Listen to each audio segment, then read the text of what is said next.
primary objective of designer and wind turbine design is to maximize the aerodynamic efficiency, or power extracted from wind.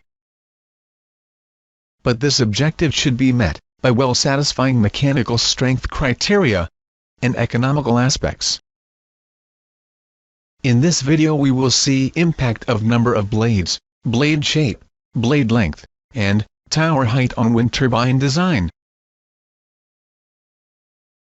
As number of blades on wind turbine increases, aerodynamic efficiency increases, but in a diminishing manner. When we move from 2 blades to 3 blades design, there is an increase in efficiency of 3%. But when we move from 3 blades to 4 blades design, efficiency gain is marginal. As we increase number of blades, cost of the system increases drastically. Along with that, mechanical design of blades also becomes a difficult affair.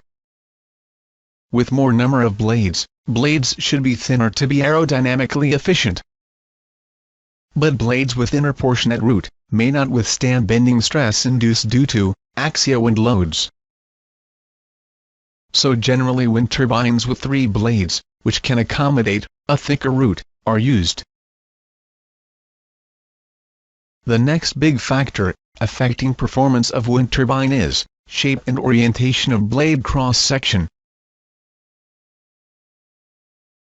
A moving machine experiences fluid flow at a different velocity than actual velocity. It is called as relative, or apparent velocity. Apparent velocity of flow is difference between actual flow and blade velocity. If this is the actual flow velocity, a rotating blade will experience an apparent velocity of this, at a particular cross-section. A close look at wind turbine blade will reveal that it is having airfoil cross-sections from root to tip. The driving force of wind turbine is lift force generated when wind flows over such airfoils. Lift force will be perpendicular to apparent velocity. Generally, lift force increases with angle of attack. Along with that, undesirable drag force also increases. While tangential component of lift force supports blade rotation, drag force opposes it. So, a wind turbine can give maximum performance when lift-to-drag ratio is maximum. This is called as optimum angle of attack. Airfoil cross-sections are aligned in a way to operate at this optimum angle of attack. Even though flow velocity is uniform along length of the blade, blade velocity increases linearly as we move to tip.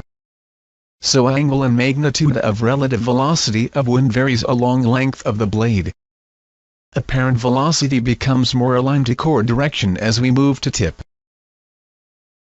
So there should be a continuous twist in blade, so that at every airfoil cross-section angle of attack is optimum. Wind condition can change at any time. So it is also possible to rotate wind turbine blades in its own axis, in order to achieve optimum angle of attack with varying wind condition. This is known as pitching of blades. A clever algorithm which uses wind condition and characteristics of wind turbine as input, governs the pitch angle for the maximum power production. Next big factor affecting performance of wind turbine is length of the blade. As we discussed in first video lecture, power extracted by the wind turbine varies, according to this equation. So it is clear that a longer blade will favor the power extraction. But, with increase in blade length, deflection of blade tip due to axial wind force also increases. So blind increase in length of the blade may lead to dangerous situation of collision of blade and tower. With increase in blade length, tip velocity increases. Noise produced by the turbine is a strong function of tip velocity. So, it is not permissible to increase blade length after a limit. Other factor which goes against long blades is requirement of huge mechanical structures, which leads to heavy investment. Most critical factor of wind turbine design is determination of proper tower height. Power input available for wind turbine varies as cube of wind speed.